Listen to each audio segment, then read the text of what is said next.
Amen. J'aimerais bénir le Seigneur pour la sensibilité à l'esprit des intervenants qui ont participé depuis le début de la réunion, donc le frère Yann et le pasteur, parce qu'ils sont vraiment dans la continuité en fait de ce que j'avais préparé en fait par rapport à mon rapport à la retraite. Donc le thème c'était vraiment le feu de la prière. Amen. Et il y a tellement de choses à dire que je vais essayer de faire rapidement.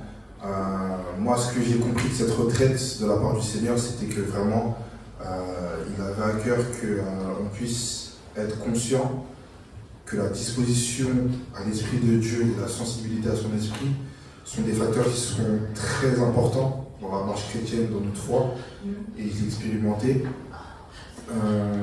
Mon frère Brel aussi l'a expérimenté, il vous racontera, mais on a compris voilà, que la disposition vraiment à l'œuvre du Seigneur était vraiment très importante.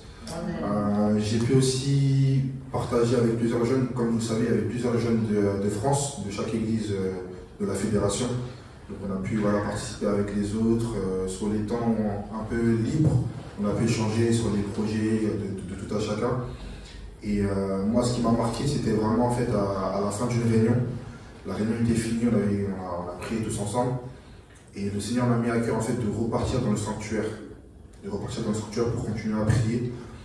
Et c'est une chose que j'ai faite. Donc je me suis installé, j'ai continué à prier. Alors que c'était la fin de la réunion, tout le monde commençait à se dire bonjour, c'était la fin de la réunion. Le Seigneur m'a mis à cœur vraiment de le remercier et pour toutes les choses qu'il avait faites sur mon moment de prière et sur mon moment de retraite. Et j'étais vraiment touché. Là, il y a un jeune que je connais très bien qui est venu à mes côtés et qui a commencé en fait à chanter un chant. Il a commencé à chanter un chant. Et j'ai vraiment senti en fait l'amour de Dieu. Et ce jeune-là, en fait, il m'a dit, une fois qu'il avait fini de prier, en fait, il m'a fait comprendre qu'il y a 2 fois où j'ai déclaré des choses dans sa vie. Et ça a été 2 fois en fait ça a été deux moments très importants dans sa vie. La première fois que j'ai déclaré des choses dans sa vie, c'est des paroles en fait qui l'ont fait revenir dans la foi. Des paroles qui l'ont fait revenir dans la foi. Et la deuxième fois où j'ai déclaré des paroles dans sa vie, c'est cette fois-là en fait que ça l'a fait rentrer dans le ministère en fait. Et moi j'étais vraiment très ému parce qu'à chaque fois que je parle avec ce jeune, c'est vraiment des échanges constructifs, instructifs qu'on échange. Et des fois on ne se rend pas forcément compte des choses qu'on dit.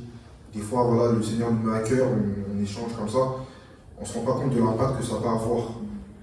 Quand il m'a dit ça, mon cœur était dans la joie, j'étais vraiment touché par l'Esprit de Dieu et je remercie le Seigneur pour ça. Et je retiens encore la sensibilité à l'Esprit de Dieu qui nous conduit.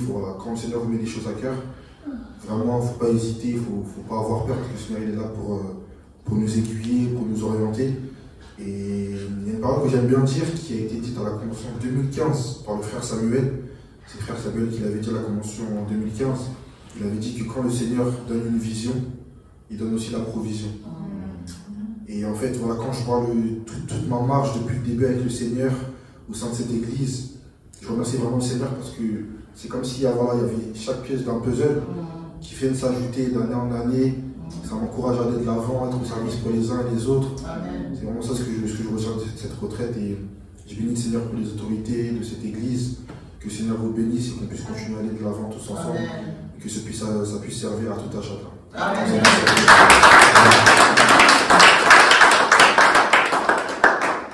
Amen. Amen. Du coup, la semaine dernière, on est parti à la retraite.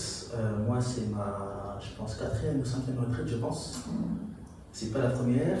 Et souvent, on a l'habitude, quand on va à la retraite, de dire cette retraite, elle était vraiment différente de l'année passée, ou elle était meilleure que l'année passée. Et c'est comme si en fait on rentre dans une routine. Et moi du coup, en allant à la retraite, je me suis dit, je ne m'attends pas à ce que la retraite elle soit meilleure que celle passée, mais je m'attends du coup à recevoir quelque chose. Et ce que je vais recevoir, du coup, à le garder et à le rapporter ici, du coup, pour le groupe de jeunes, pour ceux qui n'ont pas pu du coup, y assister. Et c'était différent aussi cette année parce que, du coup, contrairement aux autres années où, du coup, j'étais nouveau, ou du coup, quand tu es nouveau, tu es dans l'euphorie, tu n'es pas préparé pareil. Là, cette année, j'étais plus dans une position d'ancien, de piliers, on va dire. Et comme du coup, il y a mon frère Bref, c'est sa première retraite, du coup, je me suis préparé du coup, à l'aider, à être là pour lui. Et en fait, ce qui s'est passé, c'est que du coup, à la retraite, le frère Brel est venu et il avait des questionnements. Et en fait, ce qu'il nous a demandé, c'est à nous, du coup, il nous a demandé pendant la réunion comment ça se fait que du coup, les personnes ils parlent en langue.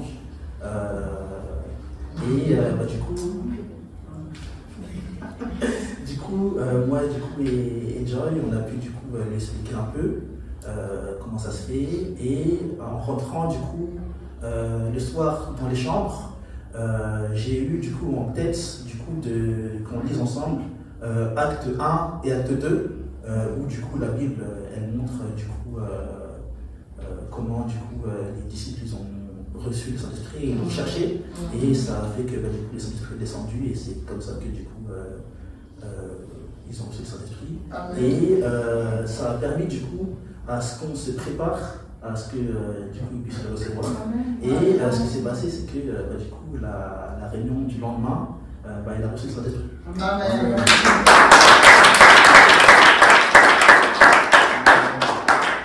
Et il y a plusieurs prédications qui m'ont marqué. Et il y en a une, du coup, c'était un enseignement, c'était le samedi matin, si je ne me trompe pas, sur le flow, qui disait que, en gros, il faut juste qu'en gros, on se montre disponible, disposé, et en fait, Dieu nous porte. Et du coup, cette prédication de flow, c'était aussi un témoignage où, du coup, la sœur, elle disait que, du coup, il faisait de l'évangélisation de rue. Ils étaient 2-3.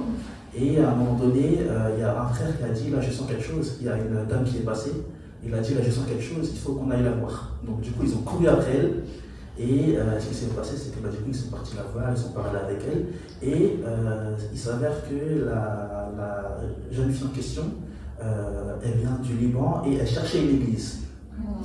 Et ça fait que le fait qu'ils aillent la voir, ils ne s'attendaient pas du coup à ce que la sœur leur dise qu'en gros elle cherchait une église. Et ça, c'est des choses qui montrent que des fois, on a peur d'aller vers les gens parce qu'on se dit que peut-être qu'elle va nous dire qu'est-ce qu'il veut me dire ou autre. Mais ça montre que des fois on minimise Dieu alors que il nous montre par ces témoignages-là qu'il ne faut pas avoir honte et qu'on peut du coup.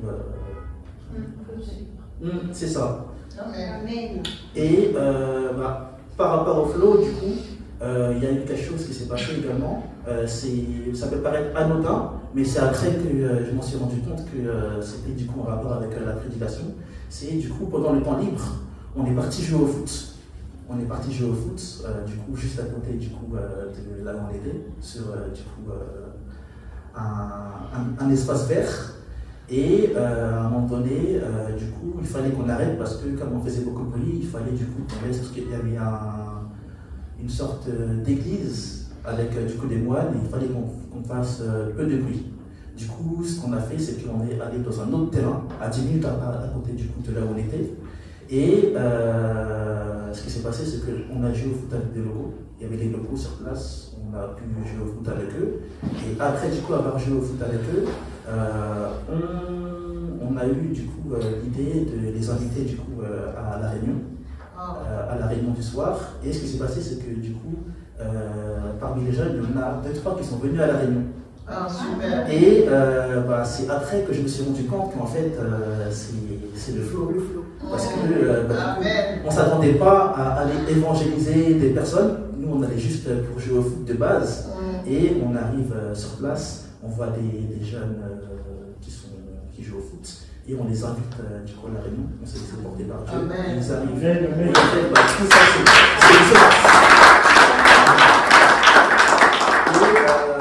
il y a aussi une autre prédication qui m'a marqué. C'était du coup sur les forgerons. Ça parlait des forgerons. Il y a un passage dans la Bible qui parlait du coup des forgerons. Il y avait un peuple du coup qui allait à la guerre. Et du coup, c'est les forgerons qui préparaient du coup les armures. Et du coup, à travers cette prédication, ça nous montrait que c'est pas seulement ceux qui sont au front qui sont importants, enfin qui sont importants, très importants, mais ceux qui sont aussi derrière, du coup les forgerons, ils sont également très très importants. Amen. Et ça m'a montré que du coup même nous, dans notre église locale, dans nos églises locales et dans nos groupes de jeunes, il y a du coup les ministères de devant, donc les prédicateurs, les pasteurs qui sont très très importants, mais il y a aussi du coup les gens qui sont à l'arrière, qui sont importants, et du coup ça m'a montré. Amen. Amen. Amen.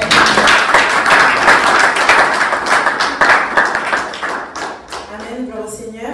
Amen. Amen. Donc pareil, comme Trévis, moi c'était pas ma première retraite. Donc la dernière retraite, j'étais pas allée parce que je ne pouvais pas. Et puis là, cette année, je me suis dit, bon ben, j'y vais, tout ça. Donc j'y suis allée. Et donc en fait, le thème de cette retraite, c'était le feu de la prière. C'était le feu de la prière. Et donc moi, je vais revenir aussi sur deux choses, on va dire, qui m'ont marqué. C'est déjà, en fait, cette retraite, déjà, je l'ai trouvée très paisible. Je l'ai trouvé très paisible, c'est-à-dire qu'en fait, je sentais vraiment que c'était vraiment Dieu, en fait, qui conduisait tout. Alors déjà, premièrement, oui, donc le feu de la prière, c'était le thème. Et donc, on avait la première prière à 7h30. On devait se réveiller, on devait être au sanctuaire à 7h30 pour une prière de 30 minutes. Et après, on avait 1 heure le temps de manger. Et après, on avait la première réunion, on va dire, de la journée qui commençait. Et en fait, je me suis surtout rendu compte durant, en fait, et c'était comme ça tous les jours, et je me suis rendu compte durant cette retraite que vraiment, en fait, on peut se dire que le thème, voilà, c'est un thème un peu lambda. On parle du feu, de la prière, donc c'est un truc qu'on a l'habitude d'entendre. Mais le Seigneur m'a fait me rendre compte qu'un chrétien sans la prière, c'est un chrétien mort, en fait. La prière, c'est notre respiration. Et après, il y a la sœur, donc Alexandra Boulanger, qui a parlé sur le flow. Et en fait, le flow, bon, c'est en anglais, mais en fait, c'est le courant, en fait. Et quand tu es, c'est-à-dire quand tu es connecté, en fait, au courant, en fait, ça te conduit. En fait, ça te conduit. Et je me suis rendu compte qu'à un moment, je me suis dit, mais Joy, en fait, tu peux pas vivre sans la prière parce que sinon tu vas marcher d'une manière hasardeuse en fait. Et qu'est-ce qu'il y aura de différent entre toi et une personne à l'extérieur en fait. Et en fait la prière, quand on est connecté en fait au flow, en fait ça fait que lorsqu'on est préparé pour les défis en fait ici-bas. Et c'est ce qui fait que en fait dès qu'il y a des personnes à l'extérieur, dès qu'on veut aller évangéliser et tout ça, en fait on voit que en fait le Seigneur il est à l'œuvre. Amen.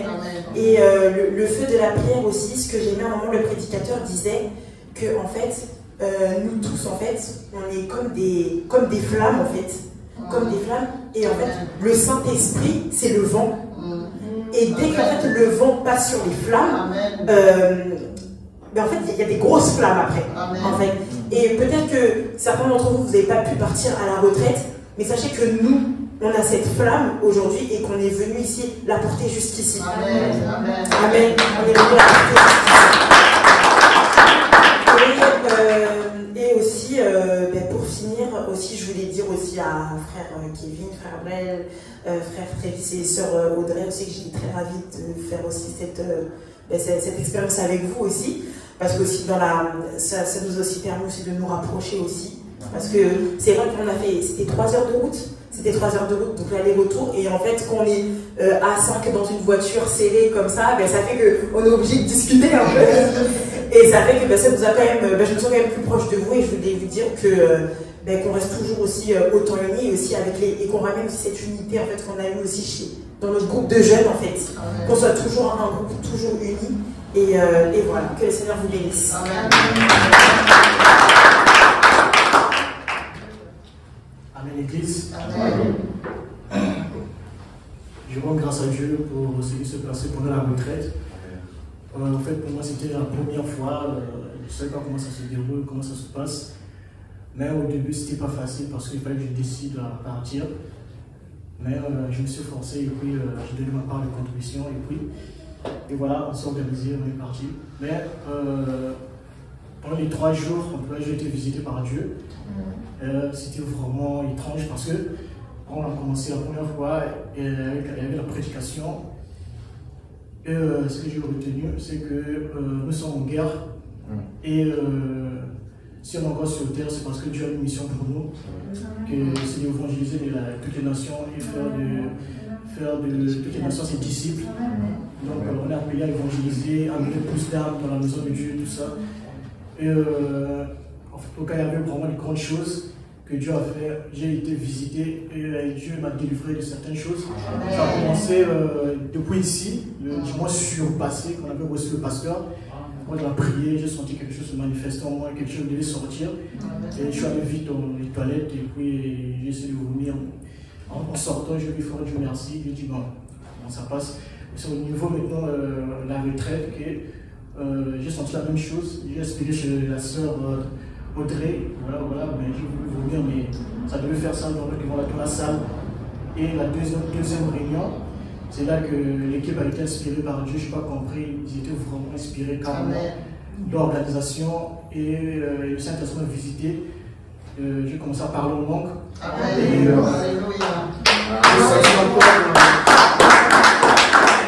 senti cette force se manifester encore, ça voulait sortir et devant moi il y avait le frère Kevin qui avait déjà tout organisé, il avait emmené la poubelle qui était à côté et puis ça vomir. Et après je me suis dit, mais qu'est-ce qu'il a inspiré, comment il a eu cette idée-là? C'était juste le Saint-Esprit. Le troisième jour, c'était la même chose encore. J'ai été encore visité par le Saint-Esprit et je parle en langue. Ça m'a étonné parce que dès le début, je me demandais, mais pour moi, on n'est même pas encore rentré dans le vif sujet de prière. Et les autres parlent en langue, mais comment ça se fait? Raison pour laquelle je me suis rapproché de la sœur Joyce et Travis. On a eu à faire l'étude publique dans la chambre. C'est là qu'il m'a expliqué, voilà, Dieu a réagi, Dieu a agi. Raison pour laquelle je lui rends grâce. Je demande.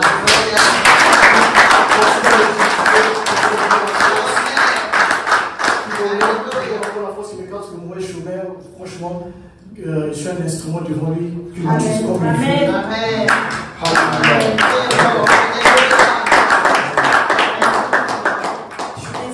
Je suis désolée, je dois juste rajouter parce que le frère Ron, il a bien raconté, mais un peu, je trouve. En fait, ce qui s'est passé, c'est qu'en fait, le premier jour, c'était le premier jour où il nous a demandé. En fait, c'est qu'il entendait, en fait, il nous entendait en fait parler en langue et tout ça, et en fait, il nous a demandé qu'est-ce qui se passe, en fait, qu'est-ce que c'est et tout ça. Et moi, en gros, je lui ai expliqué un peu ce que c'était le parler en langue. Après, le soir même, avec frère Travis, ils ont lu Acte 2. Et la chose, c'est qu'en fait, déjà, le frère Brel, à la première réunion, déjà, en fait, il ressentait déjà la présence de Dieu, que le Seigneur voulait le délivrer, en fait, et que le Seigneur aussi voulait surtout le remplir. Et donc, la chose, c'est que la première réunion, voilà, c'est ce qu'il sentait, et il nous en a fait part. Et on lui a dit, mais non, frère Brel, en fait, il faut se laisser, en fait, quand on est avec Dieu, il faut se laisser guider, et il faut se laisser. Et la chose, c'est qu'en fait, à la réunion d'après, donc justement, en fait, il nous parlait que déjà le Seigneur voulait le délivrer, voilà, qu'il sentait des choses dans son corps, tout ça. Et donc, ce qu'on a décidé de faire, c'est qu'il y a le frère Kevin, pendant la prière, il nous a appelés. Il nous a appelés et on est tous partis autour de frère Brel. Et on s'est tous mis en accord, en fait, pour prier pour Brel. En fait, c'était pour Brel. Et le truc, ce qui s'est passé, c'est que on a commencé à prier. On a commencé à prier. Et ce que j'aimerais aussi dire, c'est que le frère Brel était disposé et disponible. C'est que vraiment, en fait, c'est qu'il savait que, en fait, quand il est venu à l'hôtel, il était disposé, il était vraiment là en mode Seigneur, vraiment, en fait, fais ce que tu as fait avec moi. Et donc, on a tous commencé à prier, et à un moment, pendant qu'on parlait qu'il y avait vraiment l'Esprit de Dieu, frère Kevin est parti au fond pour prendre la poubelle. Et juste quand il a déposé la poubelle, juste une seconde après, moi j'étais là, je suis un témoin oculaire, ou je sais pas comment on dit ça. Et bien le truc c'est que en fait frère Brel est tombé et le Seigneur l'a visité tout de suite. Donc ça veut dire que ce qui s'est passé, c'est que le Saint-Esprit en fait a inspiré frère Kevin à aller chercher la poubelle pour que ensuite la délivrance en fait soit manifeste. Voilà, c'est ça qui s'est passé. Je vais rajouter quelque chose aussi en rapport avec le flow. C'est que du coup, le soir même, quand du coup j'étais dans la chambre avec Brel, du coup on parlait, on discutait, parce que c'est vrai que quand on est à l'église, on n'a pas souvent le temps de bien discuter, et du coup on était dans la chambre ensemble, et je lui ai posé la question comme ça, comment t'es arrivé à l'église? Et en fait il m'a dit que du coup c'est le frère Dieu merci qui l'a évangélisé, et en fait ce qui s'est passé c'est que de base il n'était pas censé sortir, il est sorti parce qu'il il voulait marcher, du coup il voulait sortir, donc ce n'était pas prévu de base, et ce qui s'est passé c'est que du coup il a rencontré le frère Dieu merci qui l'a évangélisé, et il y a aussi le fait qu'il cherchait une église.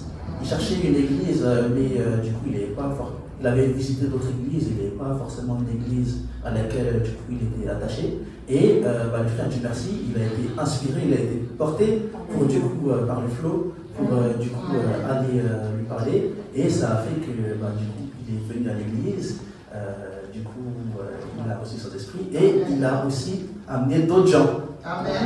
C'est vrai. Amen. C'est vrai. Amen. Désolé, il y a beaucoup de choses à dire. Juste une dernière chose, moi j'aimerais juste encourager le frère Bren devant toute l'église, c'est-à-dire que souvent on dit que dans le témoignage il y a de la puissance. Frère Bren, toutes les paroles que tu viens de déclarer, c'est des paroles de victoire. Amen. Tu déclares ton corps devant l'ennemi, tu dis j'appartiens au Seigneur. Toutes ces paroles, ce pas des paroles anodines. Amen. Ce pas des paroles qui sont anodines. Amen. Toutes les paroles que tu as déclarées, le Seigneur les voit. Comme on a parlé tout à l'heure, on a dit dans le Jacques 3, au pouvoir de la langue, dans le feu. Toutes les choses que tu as dit, le Seigneur, je les scelle dans le nom de Jésus-Christ. Amen. Sois encouragé, sois Merci à nous, Seigneur Jésus, qui est cette là au nom de Jésus. Merci, Seigneur Jésus. Amen. Alléluia. Amen. Amen. Amen. Donc comme les jeunes ils ont dit, le thème c'était le feu de la prière. Et vraiment je remercie le Seigneur pour tous ces témoignages. Quand je vois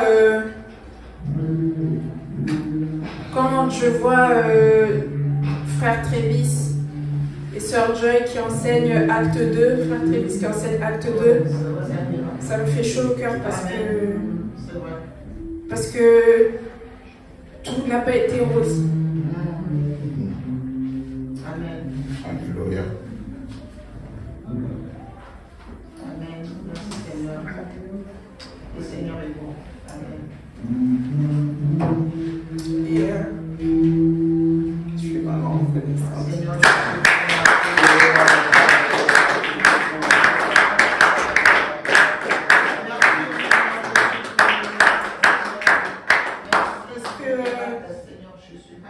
parce qu'on peut se dire, oui, à Villeneuve, ils étaient que 5 à venir, mais c'est pas dans le nombre, c'est dans la qualité, c'est dans les gens qui tiennent, c'est dans les gens qui en veulent. C'est ça que le Seigneur nous demande. Il ne nous demande pas d'être 2000, il nous demande d'être des personnes qui sont là et qui sont prêtes à tout donner. Amen. Et tous les jeunes qui étaient là, ceux qui n'étaient pas là aussi, je crois que le Seigneur a une mission pour chacun d'entre nous. Amen. Amen. Et donc du coup, on va lire 1 Samuel 13. Moi, je voudrais vous faire un résumé d'une des prédications qui m'a vraiment touchée. Et c'était sur les forgerons. Donc on va lire 1 Samuel 13 à partir du verset 15.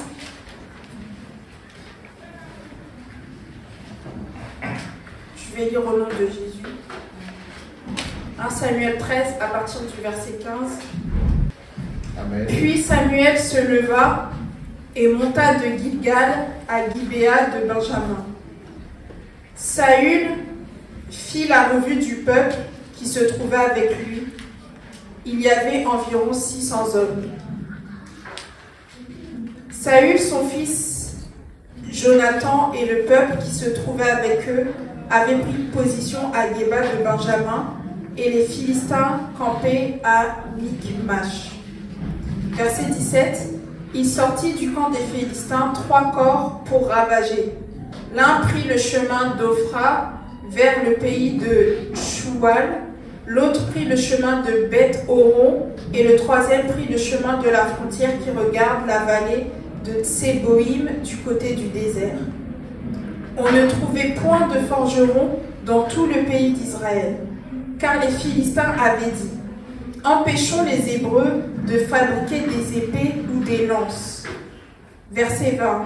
Et chaque homme en Israël descendait chez les Philistins pour aiguiser son soc, son aïeau, sa hache et sa bêche. Quand le tranchant des bêches, des aïeux, des tridents et des haches était émoussé, et pour redresser les aiguillons, il arriva qu'au jour du combat, il ne se trouvait ni épée, ni lance entre les mains de tout le peuple qui était avec Saül et Jonathan. Amen. Amen. On va s'arrêter là. Seigneur Jésus, Père éternel, pose ta main, Seigneur Jésus, sur la parole qui va être donnée. Seigneur, que tu puisses ouvrir les cœurs. Dans le nom de Jésus, Amen. Amen. Vous pouvez vous asseoir.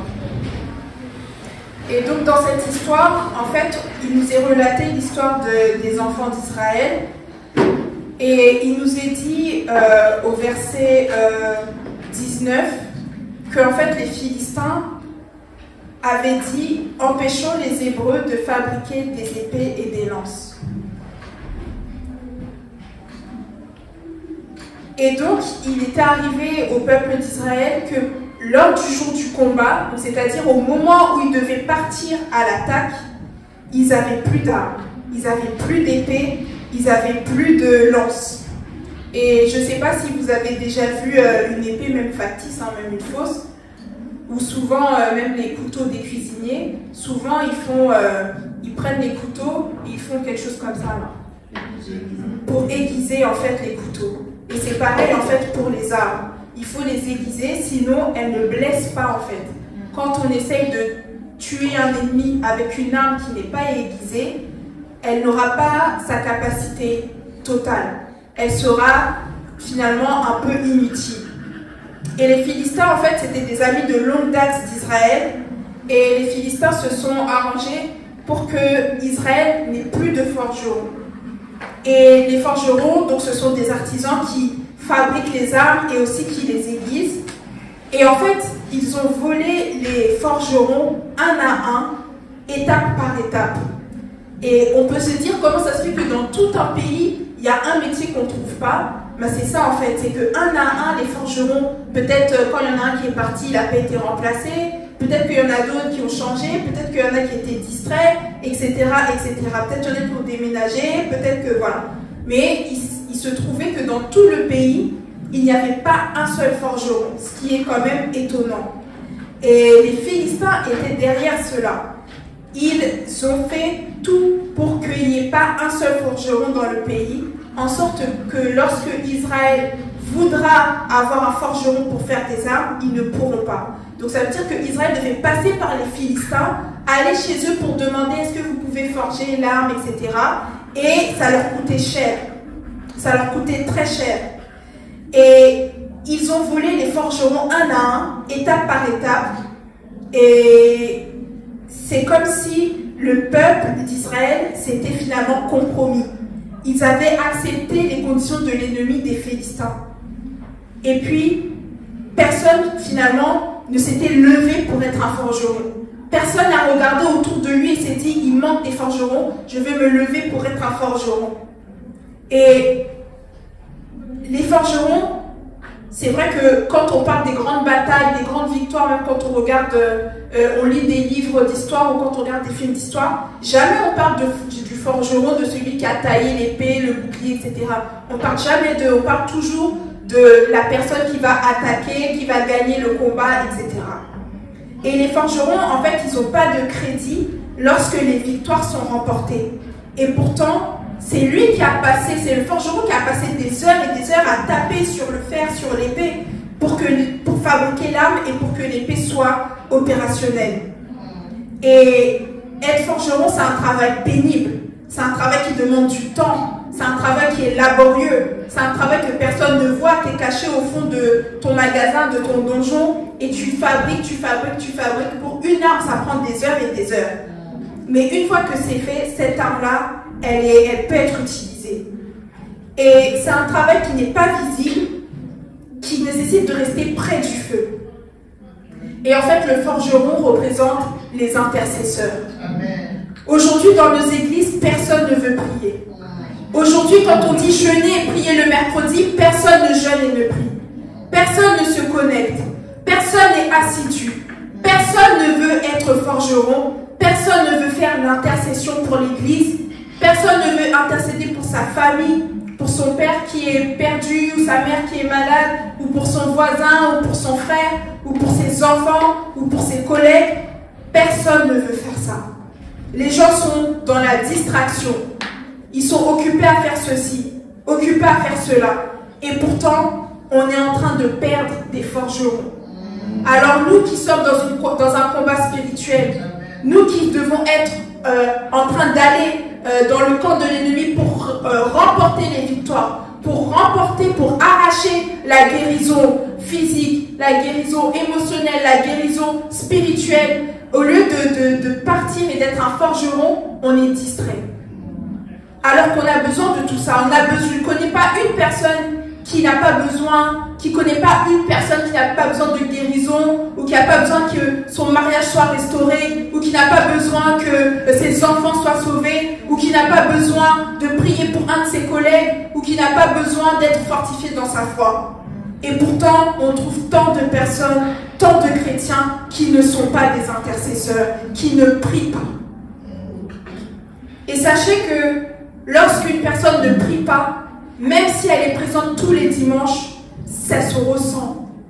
Ça se ressent dans la manière dont la personne est. Ça se ressent dans la manière dont la personne se comporte parfois. Ça se ressent aussi quand on prie pour un besoin. Je m'explique.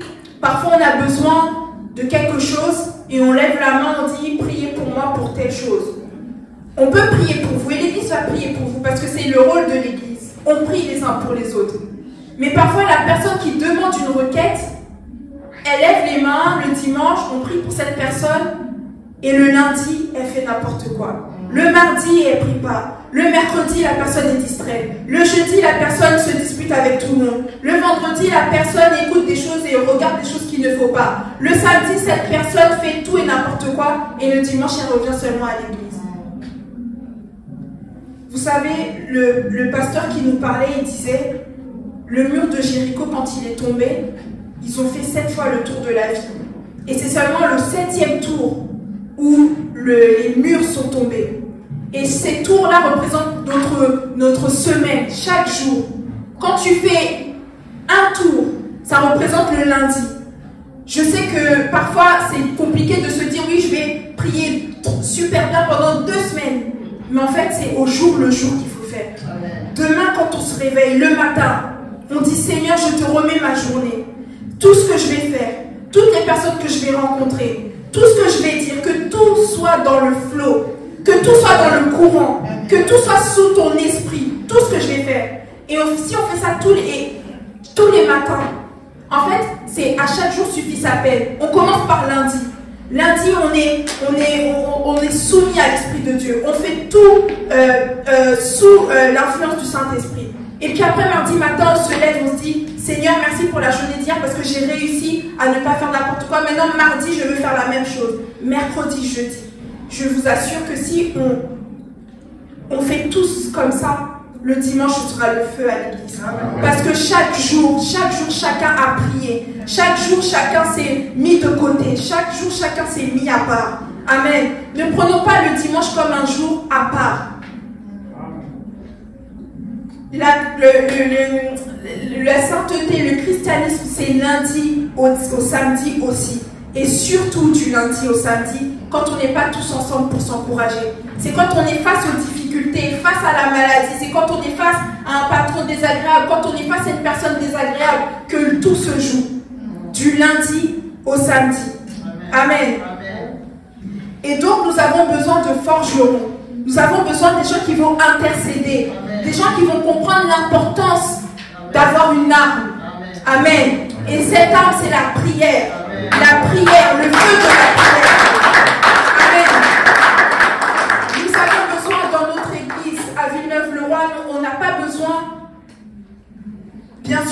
Seigneur ramènera des âmes parce qu'il ajoutait chaque jour à l'église des âmes. Et nous prions pour cela. Mais nous avons besoin d'abord de ceux qui sont là. Que ces personnes qui sont là, qu'elles puissent être à fond. Que les personnes qui sont là, qu'elles puissent être dedans. Nous ne voulons pas être au bord. Nous ne voulons pas être entre deux mondes. Amen. Et trop souvent, on se laisse avoir par la routine. Il est 12h30, je m'habille, je conduis, j'arrive au pont, ah c'est fermé, je fais le tour. J'arrive ici, je sais que frère Yann il va booster tout le monde, le pasteur va booster tout le monde, frère Kevin il va jouer sur Dieu, il va chanter Amen, Alléluia, je vais dire bonjour à tout le monde, et puis je pars. C'est devenu une habitude. Mais la présence de Dieu ne doit pas être une habitude. Amen. On doit être conscient de ce qu'on vient faire ici. Amen. On ne vient pas passer le temps. 13h30, l'heure de l'église, c'est pas juste un moment pour se sentir bien, pour dire que ah, moi je suis toujours à l'église. Ça ne sert à rien. Je viens à l'église parce que j'ai faim et soif d'avoir quelque chose. Et parce que j'ai envie de faire ce lieu. Tant que le Seigneur n'aura pas entendu. Amen. Il faut qu'on soit comme Jacob, qui n'a pas laissé l'ange partir. Il a dit, je ne te laisserai pas partir tant que tu ne m'auras pas béni. Amen. C'est battu, battu, battu. Où sont les forgerons? Où sont les forgerons? Nous avons besoin des gens qui se battent, qui savent pourquoi ils sont là. Amen. Nous avons besoin des gens qui vont prier à genoux pour trouver une solution pour la salle. Parce que mon Dieu n'est pas à genoux. Mon Dieu a une solution. Et il cherche des intercesseurs. Où êtes-vous? Où êtes-vous? Est-ce que quelqu'un m'entend aujourd'hui? Je ne suis pas là pour faire lever les foules. Je suis là pour que certains entendent et qu'on change notre manière de faire les choses. Nous avons besoin d'intercesseurs. Nous avons besoin des familles fortes, des hommes forts, des femmes fortes, des jeunes forts qui savent ce qu'ils viennent faire ici. Amen. Si vous venez juste par habitude, si vous venez juste parce qu'on vous a forcé, vous allez partir comme vous êtes venus, voire pire. Pourquoi? Parce que vous avez entendu la parole, vous avez entendu la parole, mais vous n'avez pas changé. Les jeunes, qui se souvient de la dernière réunion de jeunes qu'on a fait ici? Le thème. Est-ce que quelqu'un peut me dire le thème de la dernière réunion de jeunes? On avait même fait un quiz. Le miroir. Et qu'est-ce qu'on avait dit? Ne pas être un auditeur oublieux. Quelqu'un qui se regarde dans le miroir, je vois que j'ai quelque chose qui ne va pas sur mon visage, et puis je ne change pas, je pars comme ça. Non! Ce matin, qu'est-ce que vous avez fait? Vous vous êtes regardé dans le miroir, vous avez vu que vous avez quelque chose pas bien, qu'est-ce que vous avez fait? Vous avez arrangé. Et puis après, vous êtes parti. Nous, c'est la même chose. On nous prêche, on entend, changeons. Et puis comme ça, quand on part, nous sommes changés par l'Esprit du Seigneur. Amen. On ne veut pas juste écouter, et puis on ne partage pas. Amen. Moi, je prie pour une de mes amies que j'ai rencontrée à mon travail, qui s'appelle Pauline. Pauline, je lui ai parlé de Dieu. Elle n'est jamais venue ici. Elle était venue à mon anniversaire, et elle a rencontré certaines des personnes qui étaient là à mon anniversaire. Et d'ailleurs, elle m'a demandé de vos nouvelles. Et je dis, bah, ils vont bien, mais ils aimeraient bien te voir. Et Pauline, je l'ai invitée. Et puis, je l'ai invitée un dimanche. Et puis, le samedi soir, elle m'a envoyé un texto pour dire, oui, il y a ça, je ne viendrai pas. Alors moi, j'étais déçue. Forcément. J'étais déçue, j'ai dit bon, en plus ce dimanche-là, je voulais vraiment que tu sois là parce que je savais qu'il y aurait telle et telle chose, je voulais vraiment que tu sois là et finalement elle n'est pas venue. Et à travers ce qui s'est passé là, j'ai compris une chose. En fait, il y a le temps de Dieu. Il y a moi, avec mes yeux, je me suis dit, ah mais il faut qu'elle vienne vraiment ce dimanche-là parce que ce dimanche-là, je sais qu'il y aura un tel, ça va être bien, Mais c'est le temps de Dieu. Moi, j'ai semé une graine, je lui ai parlé du Seigneur. Je n'ai pas fait des grandes études, des grands blabla. Je lui ai juste dit, écoute, moi je crois au Seigneur, le Seigneur t'aime. Je lui ai dit des choses vraiment simples. Et finalement, même si elle est encore jamais venue, moi j'apporte Jésus chez elle. Quand on se voit, j'apporte le Seigneur. Si elle ne vient pas, moi je vais lui parler du Seigneur à chaque fois. Une petite phrase. On ne parlait pas longtemps à chaque fois, 10 minutes, 15 minutes à chaque fois. Mais je lui parle, je lui parle, je lui parle. Et finalement, c'est ça en fait. C'est le partage. On reçoit en plus, nous on reçoit tous les dimanches. On reçoit aux retraites, on reçoit aux conventions, il y a la convention de Pentecôte qui arrive d'ailleurs. Mais on doit partager aussi. On doit partager avec des mots simples, basiques. Des mots que tout le monde va comprendre. Et c'est ça en fait aussi qui va faire que notre église va grandir. Et de plus, la prière. Prier pour cela. Prier, être des intercesseurs. Se dire, Seigneur, quand tu vas voir cette personne, que tu puisses m'utiliser. Des fois, on va voir des amis, et même moi, ça m'est déjà arrivé d'aller voir des amis. On va au resto, on rigole, et puis après, on part. C'était bien, c'était un bon moment, on a mis une story, c'est cool. Mais finalement, qu'est-ce qui en est sorti? Rien. Alors, je ne dis pas qu'on doit faire des grosses études, venir avec des grosses billes à chaque fois qu'on nous invite au restaurant, sinon on ne vous invitera plus. Mais je dis qu'en fait, on doit parler de ce qu'on a. Parce que ce qu'on a, c'est un trésor.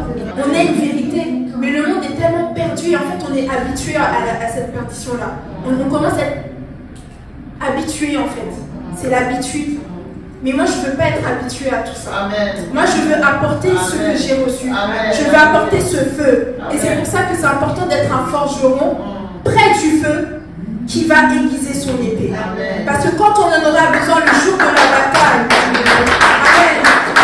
Quand on en aura besoin le jour de la bataille, il faudra qu'il y ait des gens qui se lèvent. Oui, amen. Quand on va avoir une plus grande salle, parce qu'on va l'avoir. Amen. Amen. On va l'avoir. Amen. Que vous soyez dans le bateau ou non, on va l'avoir. Amen. Moi, je vous conseille d'être dans le bateau. Amen. Je vous conseille d'être dans le train. Amen. Je vous conseille d'être dans ceux qui vont œuvrer. Amen. Amen. Parce que ça va arriver. Amen. Certains vont pas être dedans, Amen. d'autres vont être. Amen. Mais ça va arriver. Amen. Mais à toi de choisir si tu veux être dedans ou pas. Amen. Amen. Et quand ça va arriver, il va falloir qu'on forme toutes ces personnes qui vont venir dans la salle. On a besoin que nous tous déjà, nous soyons déjà des ouvriers. Imaginez si nous tous déjà on est des intercesseurs, des forgerons. Les autres qui viendront, nous tous on formera. Oui. Nous tous on fera des études bibliques sur Acte 2. Amen. Nous tous chacun. Amen. Amen. Et c'est ça le plus important. Le plus important c'est pas juste d'être ici. Le plus important c'est quand je suis dehors avec Pauline et que je lui parle de ce que j'ai entendu ici. C'est pas ça. Ça c'est rien, ça, tout ça c'est rien. Mais c'est quand je suis dehors avec elle, un jour de semaine comme ça, qu'elle me dit Audrey comment ça va? Je dis toi Pauline ça va. Et c'est là quand je commence à lui parler, c'est ça l'important. C'est ça le plus important. Amen.